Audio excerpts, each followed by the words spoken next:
Es gibt eine Uhr, die Dinge überlebt, die Menschen nicht überleben.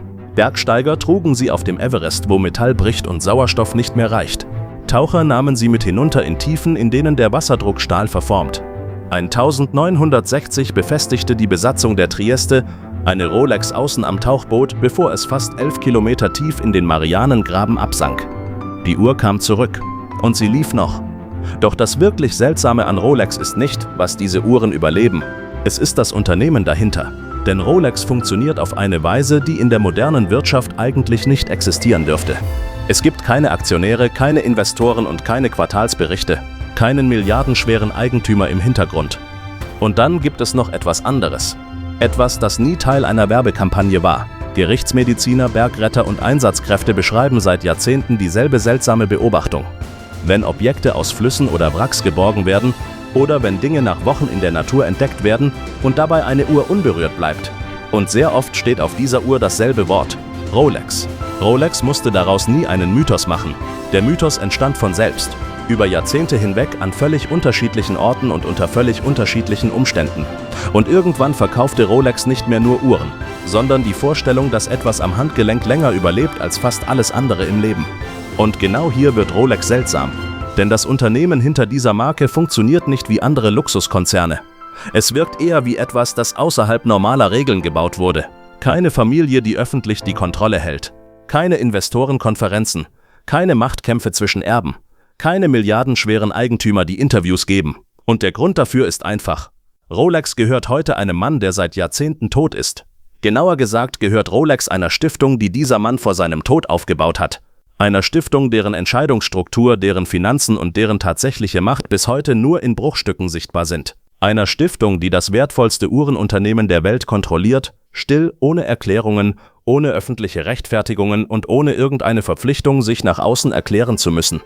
Der Name des Mannes war Hans Wilsdorf. Und seine Geschichte beginnt nicht in Genf, sie beginnt mit einem Kind, das sehr früh lernte, dass Sicherheit jederzeit verschwinden kann. Hans Wilsdorf wurde 1881 in Kulmbach geboren, einer kleinen Stadt in Oberfranken. Sein Vater starb, als er 4 Jahre alt war, seine Mutter 5 Jahre später. Mit 9 war Hans Wilsdorf vollweise. Er kam zu Verwandten, die genug Geld hatten, um ihn auf ein Schweizer Internat zu schicken. Aber offenbar nicht genug Nähe, um ihm das Gefühl zu geben, irgendwo wirklich dazu zu gehören.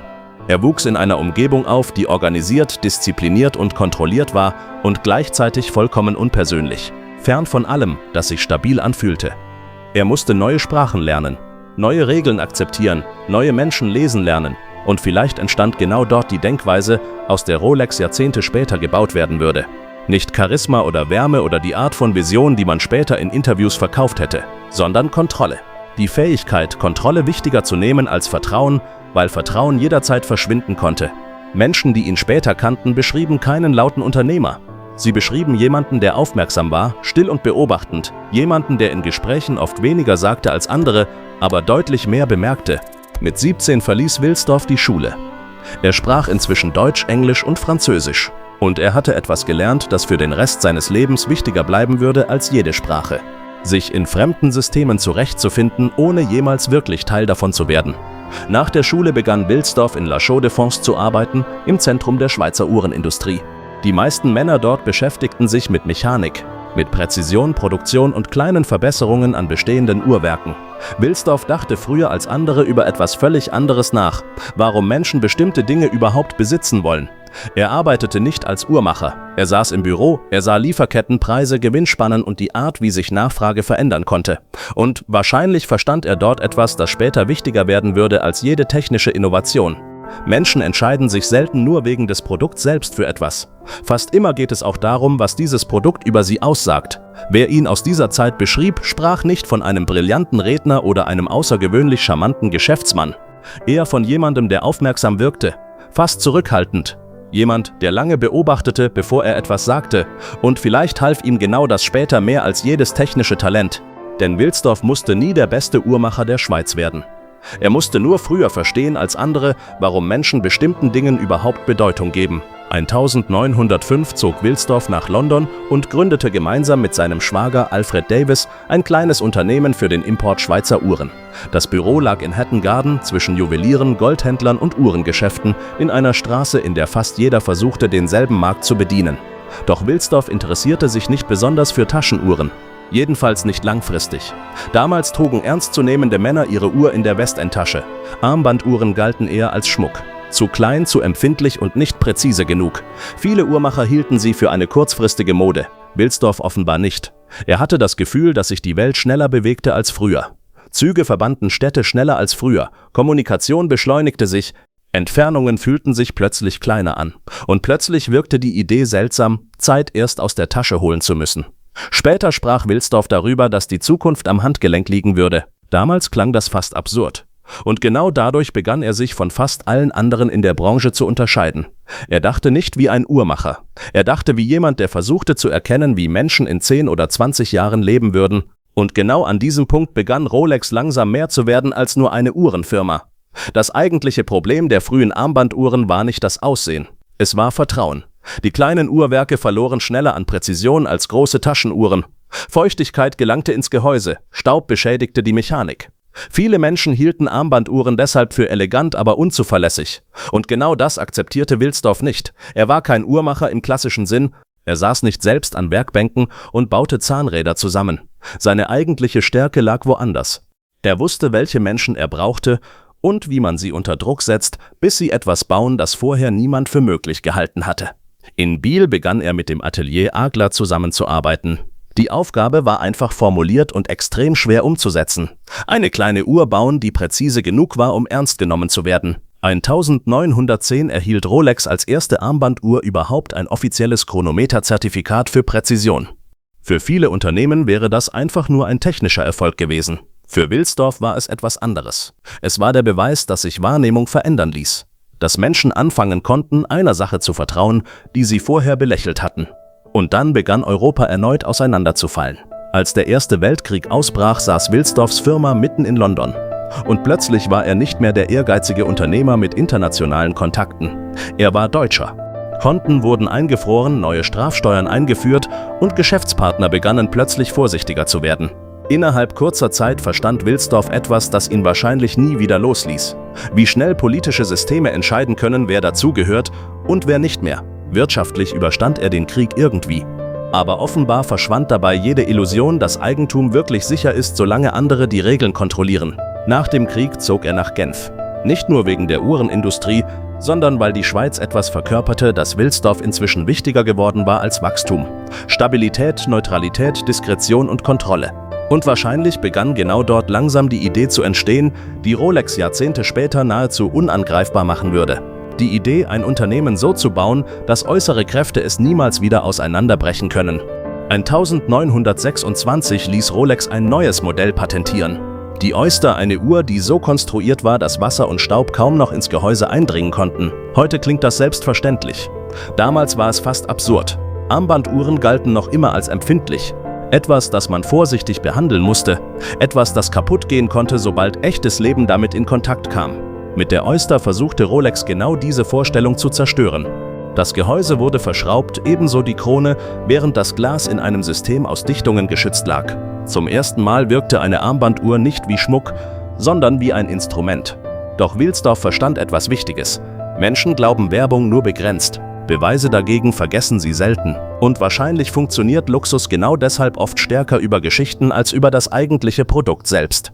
Im Oktober 1927 trug die britische Schwimmerin Mercedes Gleitze eine Rolex Oyster am Handgelenk, während sie versuchte, den Ärmelkanal zu durchqueren. Mehr als 15 Stunden im kalten Wasser. Als sie das andere Ufer erreichte, war sie völlig erschöpft. Die Uhr lief noch. Am nächsten Morgen erschien in der Daily Mail eine ganzseitige Anzeige. Keine komplizierten technischen Erklärungen, keine langen Texte, nur die Uhr selbst. Und die Botschaft, dass sie funktioniert hatte. Rückblickend wirkt dieser Moment eher wie der Beginn eines Systems als wie normale Werbung. Denn hier begann Rolex zu verstehen, wie man aus einem Produkt etwas macht, dem Menschen emotional vertrauen. Nicht durch Lautstärke, sondern durch konsequente Wiederholung und durch Geschichten, die glaubwürdig genug waren, um weitererzählt zu werden. Doch zu diesem Zeitpunkt hatte Wilsdorf noch etwas ganz anderes verstanden. Als die Welt 1939 erneut in den Krieg zog, war Rolex in Genf sicher, neutral, geschützt. Wilsdorf war inzwischen fast 60 Jahre alt. Es hatte 2 Weltkriege, die Ausweisung als feindliche Ausländer, eine Währungskrise und eine Weltwirtschaftskrise überstanden. Er hatte erlebt, wie Unternehmen durch Politik, Steuern und Erbstreitigkeiten innerhalb weniger Jahre auseinanderbrechen konnten. Und er hatte verstanden, wie gefährlich Familien werden können, sobald Vermögen vererbt wird. Er hatte keine Kinder. Das bedeutete nicht, dass ihn das emotional nicht getroffen hätte. Aber es war eine Tatsache, aus der er eine Strategie machte. Wenn es keine Erben gibt, gibt es keinen Erbschaftsstreit. Wenn es keinen Erbschaftsstreit gibt, wird das Unternehmen nicht zerstückelt, nicht verkauft, nicht von Familiendrama zerrissen. Also begann er, etwas völlig anderes aufzubauen. Eine Struktur, die nach seiner Vorstellung auch ohne ihn weiter existieren konnte. 1944, mitten im Zweiten Weltkrieg, gründete Hans Wilsdorf die Hans-Wilsdorf-Stiftung. Eine gemeinnützige Stiftung nach Schweizer Recht mit Sitz in Genf. Die Stiftung erhielt das gesamte Eigentum an der Rolex SA, dem Unternehmen, das er aufgebaut hatte. Alle Anteile, die vollständige Kontrolle. Im Gegenzug verpflichtete sich die Stiftung, die Erträge des Unternehmens für gemeinnützige Zwecke zu verwenden, für Bildung, für humanitäre Hilfe, für Projekte, die Wilsdorf selbst ausgewählt hatte. Das Kriegsende war absehbar. Die Alliierten waren auf dem Vormarsch, Europa würde sich neu ordnen, Steuergesetze würden sich ändern, Erbschaftsrecht würde überarbeitet werden. Wilsdorf wartete nicht darauf, dass sich die Regeln erneut gegen ihn wenden würden. Er band Rolex an eine Struktur, die weder durch Erbstreitigkeiten noch durch politische Veränderungen leicht zerstört werden konnte. Auf dem Papier war das eine Geste der Großzügigkeit. Wilsdorf schenkte sein Lebenswerk nicht sich selbst, nicht seinen Erben, sondern der Welt. Praktisch betrachtet war es jedoch weit mehr als nur Großzügigkeit. In der Praxis war es das Klügste, was er je getan hatte. Eine Stiftung nach Schweizer Recht ist kein normales Unternehmen. Sie hat keine Aktionäre und keinen Vorstand, der externen Investoren Rechenschaft schuldet.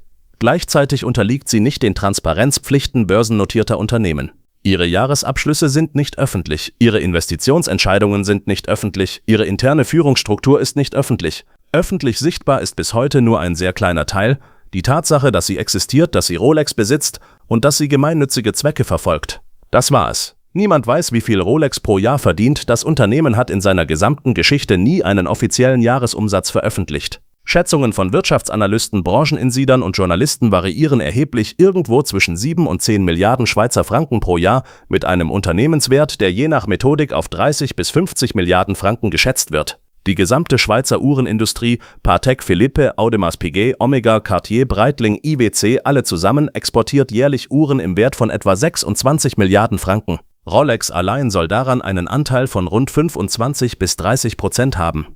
Ein einziges Unternehmen, das ein Viertel einer ganzen Nationalindustrie ausmacht. Ob diese Zahlen exakt stimmen, weiß außerhalb der Stiftung praktisch niemand. Und das Außergewöhnliche ist, niemand kann es erzwingen. Rolex ist zu keiner Veröffentlichung verpflichtet. Es gibt keine Börsenaufsicht, der gegenüber Rechenschaft abgelegt werden müsste.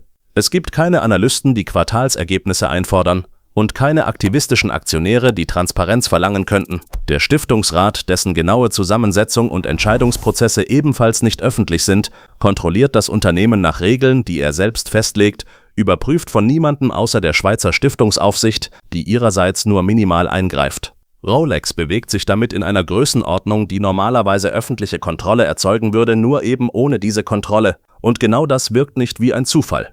Das ist das System, das Wilsdorf bewusst gebaut hat. Ein System, in dem das Unternehmen niemandem außer sich selbst gehört und in dem die einzige Kontrolle von innen kommt, nicht von außen. Für einen Mann, der zweimal erlebt hatte, wie äußere Kräfte alles zerstören können, was man aufgebaut hat, war das keine Paranoia. Es war eine Struktur, die bewusst dafür gebaut wurde, äußeren Einfluss möglichst klein zu halten. Hans Wilsdorf starb am 6. Juli 1960 in Genf. Er war 79 Jahre alt. Er hinterließ kein Unternehmen, das geerbt werden konnte. Er hinterließ keine Familie, die hätte streiten können. Er hinterließ eine Stiftung, die das Unternehmen besaß, und ein Unternehmen, das nach den Grundsätzen funktionierte, die er hinterlassen hatte. Auf seinem Schreibtisch, so berichten es ehemalige Mitarbeiter, lagen am Tag seines Todes noch Notizen, Marketingideen und Gedanken zu neuen Modellen. Wilsdorf hatte bis zuletzt gearbeitet. Die Stiftung übernahm die Kontrolle. Und sie tat etwas, das in der Geschichte großer Unternehmen selten ist. Sie änderte praktisch nichts.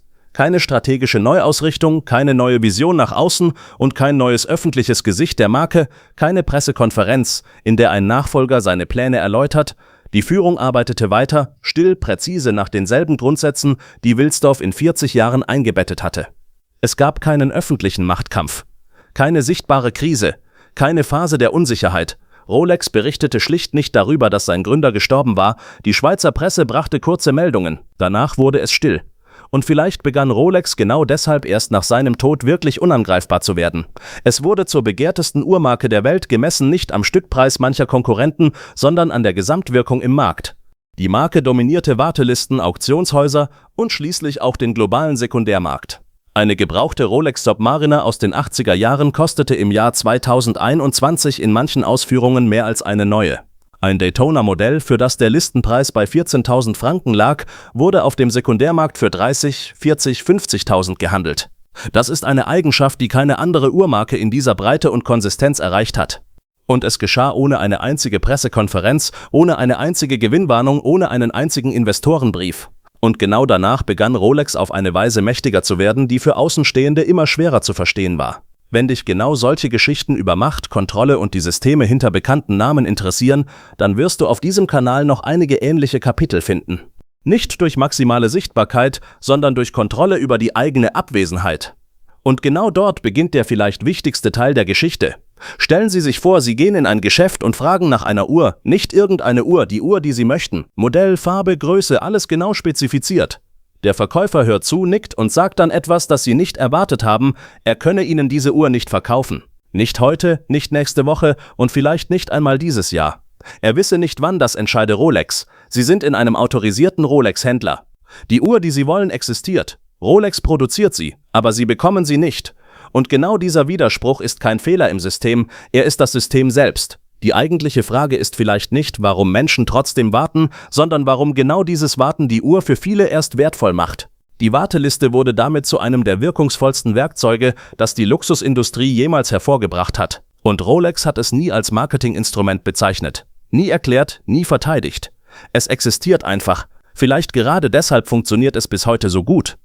Um zu verstehen, wie Rolex seinen Markt kontrolliert, muss man verstehen, wie das Händlersystem funktioniert. Rolex verkauft nicht direkt an Endkunden, es verkauft an autorisierte Händler, weltweit rund 2000 Juweliere und Uhrengeschäfte, die eine Zulassung von Rolex erhalten haben. Diese Händler funktionieren eher wie kontrollierte Zugangspunkte. Sie sind Teil eines Systems, das in vielen Bereichen strenger kontrolliert wirkt als klassische Vertriebsnetzwerke anderer Luxusmarken. Rolex entscheidet, welche Modelle ein Händler bekommt, nicht der Händler. Ein Händler in München kann keine bestimmten Modelle anfordern und sicherstellen, dass er sie erhält. Er bekommt, was Rolex ihm zuweist. In welcher Menge, in welcher Zusammensetzung, zu welchem Zeitpunkt. Wenn Rolex entscheidet, dass dieser Händler im 3. Quartal mehr Datejust-Modelle bekommt als Submariners, dann ist das so. Am Ende entscheidet nicht der Händler, sondern Rolex. Im Gegenzug darf der Händler die Uhren nur zu einem festgelegten Preis verkaufen, dem unverbindlichen Verkaufspreis, den Rolex selbst setzt. Keine Rabatte, keine Sonderangebote und keine speziellen Staffelpreise für Stammkunden. Und wer dieses System dauerhaft unterläuft, verliert irgendwann den Zugang zu den begehrten Modellen. Und noch etwas, die Händler konkurrierten in den letzten Jahren zunehmend darum, wer die begehrten Modelle überhaupt bekommt. Wartelisten wurden intern verwaltet und manche Kunden erhielten deutlich schneller Zugang zu begehrten Modellen als andere. Stammkäufer, die bereits andere Rolex-Uhren oder Schmuck beim selben Händler erworben hatten.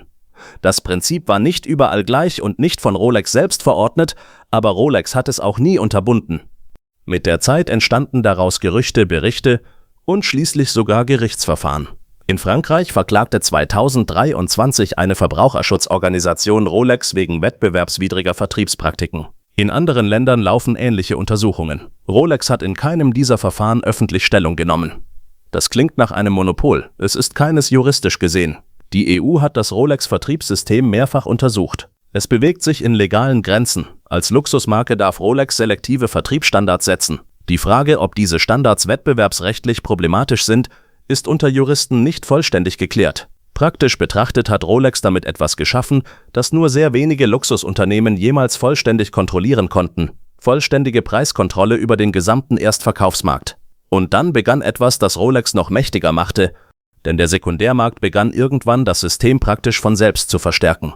Im Frühjahr 2020 stellte Rolex die Produktion ein. Covid-19. Lockdowns in der Schweiz. Die Manufakturen in Genf und Biel schlossen für Wochen. Es war eine logistische Entscheidung, keine Strategie, keine Kalkulation. Ein globales Virus hatte einfach auch die Uhrmacher nach Hause geschickt. Und was danach passierte, zeigte vielleicht deutlicher als alles zuvor, wie stark die Marke inzwischen geworden war. Die Nachfrage brach nicht ein. In vielen Märkten wurde sie sogar noch extremer. Viele Menschen saßen plötzlich zu Hause, während Vermögen durch Börsenerholungen und staatliche Hilfsprogramme teilweise sogar anwuchsen. Sie kauften Uhren, Kunst, Wein und andere Dinge, die auch nach der Pandemie noch wertvoll sein könnten.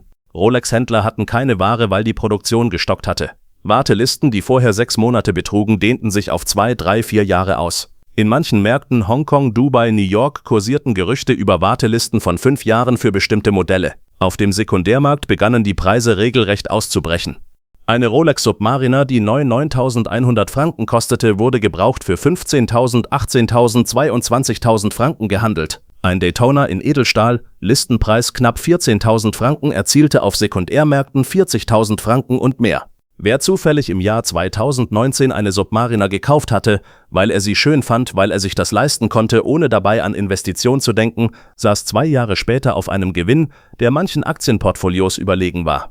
Die Uhr selbst hatte sich technisch kaum verändert. Keine neue Technologie, kein neues Material, nur Knappheit, reale Knappheit diesmal, keine konstruierte und die Reaktion des Marktes darauf. Rolex schwieg, kein Kommentar zu den Preisen, keine Erklärung, keine Entschuldigung. Keine Ankündigung, die Produktion zu erhöhen, um die Nachfrage zu bedienen. Rolex sagte weiterhin praktisch nichts.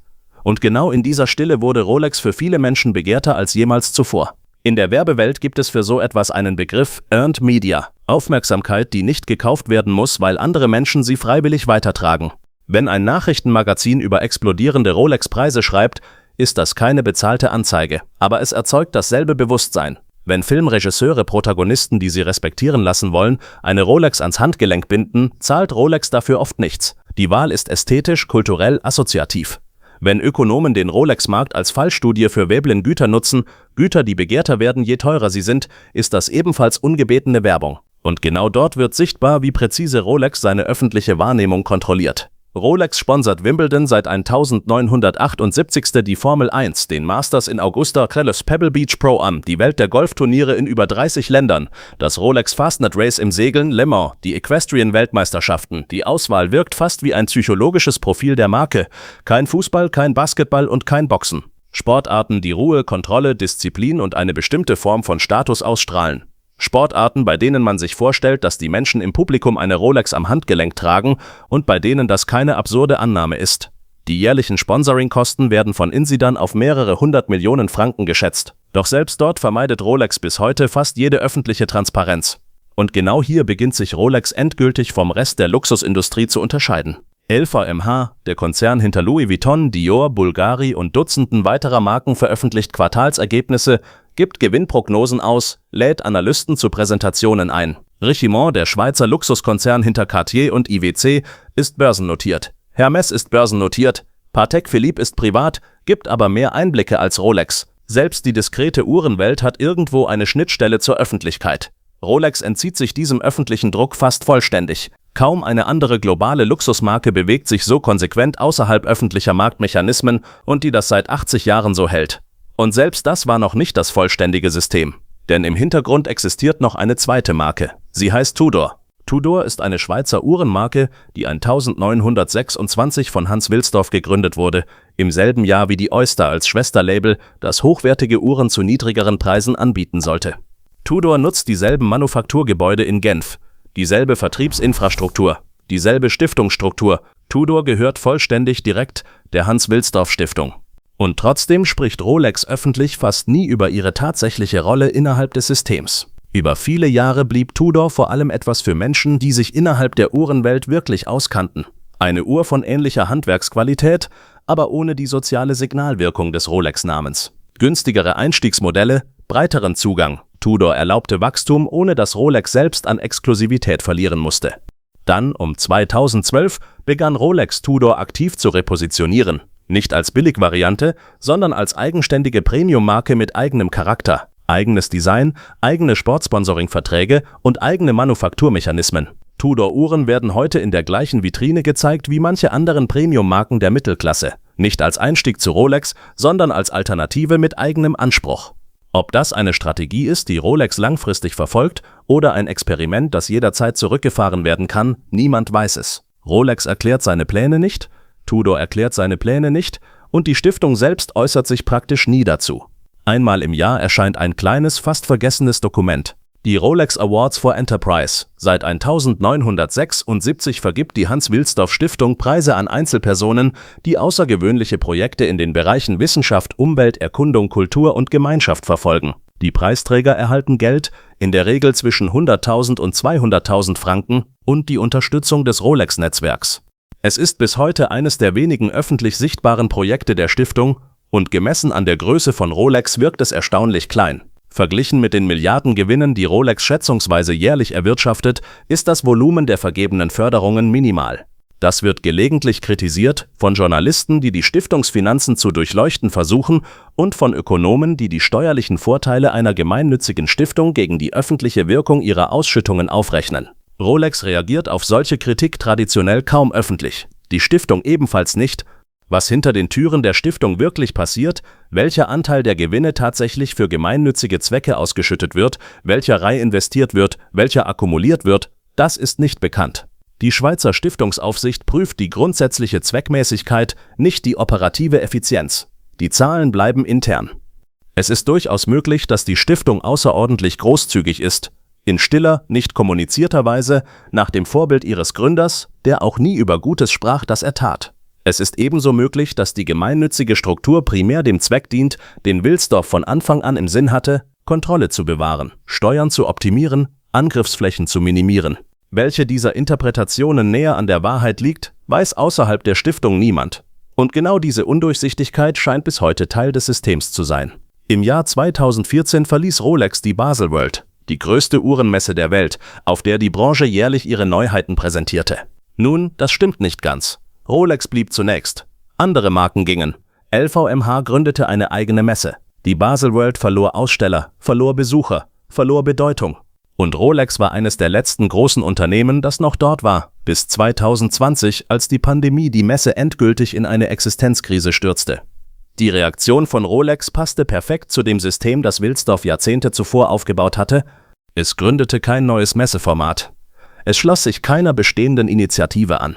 Zumindest wirkte es nach außen so, als würde Rolex einfach nichts tun. Es präsentiert seine neuen Modelle seither in eigenen kontrollierten Events, geschlossene Präsentationen, ausgewählte Medien, keine offenen Messehallen, keine Konkurrenz im selben Raum, keine Besucher, die man nicht selbst eingeladen hat. Innerhalb der Branche sorgte das für spürbare Irritation. Einige Analysten sprachen von Arroganz, andere von strategischer Brillanz. Und wie so oft kam von Rolex selbst keinerlei Erklärung. Die Modelle, die bei diesen geschlossenen Events präsentiert wurden, lösten in den folgenden Wochen globale Diskussionen in Uhrenmedien, auf Reddit-Foren, in YouTube-Videos aus. Mehr Aufmerksamkeit, als eine Messepräsenz je erzeugt hätte, ohne einen einzigen Cent mehr für PR auszugeben. Wieder einmal schien genau dieses Schweigen die Marke noch stärker zu machen. In Teilen der Uhrenbranche taucht deshalb seit einigen Jahren eine merkwürdige Frage auf, leise unter Insidern, nie in offiziellen Kontexten.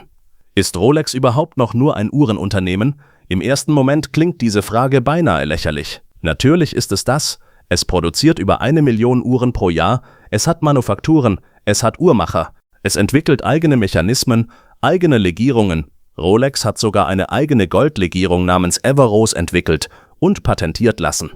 Doch eigentlich zielt die Frage auf etwas viel Grundsätzlicheres ab. Sie meint, was ist das eigentliche Produkt? Und wahrscheinlich würden unterschiedliche Menschen darauf inzwischen völlig unterschiedliche Antworten geben. Denn in den vergangenen Jahren haben sich bestimmte Rolex-Modelle langsam in etwas verwandelt, das weit über eine normale Luxusuhr hinausgeht. Bestimmte Modelle, insbesondere die Sportmodelle wie Submariner, GMT Master und Daytona, zu einer eigenen Anlageklasse geworden. Viele Käufer interessieren sich längst nicht mehr primär dafür, die Uhr tatsächlich zu tragen. Sie kaufen sie, weil der Wert steigt, weil sie liquider sind als manche Kunstwerke, leichter zu transportieren als Immobilien, diskreter als Bargeld. Eine Sportuhr im Wert von 20.000 Franken lässt sich in einer Hosentasche transportieren. Ein Apartment in Zürich nicht. In der Schweiz und in Deutschland prüfen Finanzbehörden die steuerliche Behandlung von Rolex-Uhren als Wertanlage in bestimmten Portfolios. Hierzu gibt es in einigen Ländern bereits Vorschriften. Plattformen wie Chrono24 haben begonnen, Marktindizes für Rolex-Modelle zu veröffentlichen. Kurven, die an Aktien- oder Rohstoffcharts erinnern, mit Höchst- und Tiefständen, mit Volatilität und Erholungsphasen. Es gibt heute Uhreninvestoren, die Rolex-Referenzen nicht anders behandeln als ein Aktienportfolio. Sie analysieren Produktionszyklen, antizipieren Modellabkündigungen, kaufen auf Wartelisten und verkaufen bei Preispeak auf dem Sekundärmarkt. Inzwischen wirkt dieser Bereich fast wie ein eigener Finanzmarkt, mit echten Analysten, echten Fonds und echten Risiken. Wahrscheinlich ist genau das die Entwicklung, die Hans Wilsdorf selbst am wenigsten vorhergesehen hätte. Er wollte ursprünglich einfach eine Uhr bauen, die zuverlässig bleibt. Am Ende entstand daraus jedoch etwas, das heute wie ein Vermögenswert gehandelt wird. Ob er das gut gefunden hätte, wissen wir nicht, er hat darüber wie über so vieles nie gesprochen. In Kulmbach, in der kleinen Stadt in Oberfranken, in der Hans Wilsdorf 1881 geboren wurde, gibt es keine Rolex-Boutique. Es gibt ein kleines Museum über die Geschichte der Stadt. Kulmbach ist bekannt für sein Bier. Die Kulmbacher Brauerei ist das Wahrzeichen, nicht ein Uhrenmacher. Der Name Wilsdorf taucht gelegentlich auf, in einem Absatz, in einem Ausstellungstext, in einer Fußnote der Lokalgeschichte.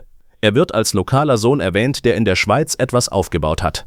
Was er aufgebaut hat? Das wertvollste Uhrenunternehmen der Welt, eine der bekanntesten Marken der Menschheitsgeschichte. Das klingt dann fast übertrieben. Kein Denkmal, keine Straße, keine Gedenktafel an dem Haus, in dem er aufgewachsen ist. Und irgendwie passt genau das perfekt zu dieser Geschichte. Vielleicht ist genau das am Ende die ungewöhnlichste Leistung von Rolex, dass fast jeder die Marke kennt, aber kaum jemand versteht, wie dieses System tatsächlich funktioniert. Eine Marke ohne sichtbare Familie. Ein Unternehmen, das sich jeder klassischen Eigentümerlogik entzieht. Eine Stiftung, die bis heute fast nichts erklärt. Und ein Gründer, der schon zu Lebzeiten kaum öffentlich sprach. Und ein Land, das ihn vergessen hat, während ein grünes Logo auf Handgelenken in Tokio, Dubai, New York und São Paulo täglich gesehen wird, von Menschen, die seinen Namen nicht kennen und seine Geschichte nicht brauchen, um zu wissen, was die Krone bedeutet. In Genf sitzt in einem modernen Bürogebäude am Quai des Berges der Stiftungsrat der Hans-Wilsdorf-Stiftung und trifft Entscheidungen, die das wertvollste Uhrenunternehmen der Welt betreffen. Wer diese Menschen sind, ist teilweise bekannt. Was sie entscheiden, ist es nicht. Wie viel Geld durch ihre Hände fließt, ist es nicht. Wem sie gegenüber Rechenschaft ablegen, außer einer Schweizer Aufsichtsbehörde, die selten eingreift, ist es nicht. Irgendwo in einer Manufaktur in Biel sitzen Uhrmacher und setzen Mechanismen zusammen, die aus Hunderten von Teilen bestehen, die toleranzärmer produziert werden als die meisten chirurgischen Instrumente. Sie tragen weiße Handschuhe. Sie arbeiten unter Lupen. Sie setzen winzige Schrauben mit Werkzeugen, die so dünn sind wie Nadeln. Am Ende liegt eine fertige Uhr auf einem grünen Tuch. Sie wird in eine Schachtel gelegt. Auf die Schachtel kommt ein Deckel. Grün. Jemand kauft diese Schachtel, öffnet sie, legt die Uhr ans Handgelenk. Hans Wilsdorf hat das Handgelenk nicht bestimmt. Die Stiftung hat es nicht bestimmt. Kein Algorithmus hat es berechnet. Das hat die Uhr getan, durch das, was sie bedeutet, durch das, was sie überlebt, durch das, was sie verspricht, ohne es je auszusprechen. Und irgendwo auf der Welt läuft wahrscheinlich genau in diesem Moment wieder eine Rolex weiter, obwohl der Mensch daneben längst nicht mehr lebt. Das am Ende ist das Produkt. Und vielleicht ist genau das der Grund, warum Geschichten wie diese Menschen bis heute faszinieren, weil hinter manchen Marken weit mehr verborgen liegt als nur das Produkt selbst. Wenn dich genau solche verborgenen Systeme, Familien und Machtstrukturen interessieren, dann abonniere den Kanal und unterstütze das Video mit einem Like, denn viele der bekanntesten Namen der Welt wirken nur auf den ersten Blick einfach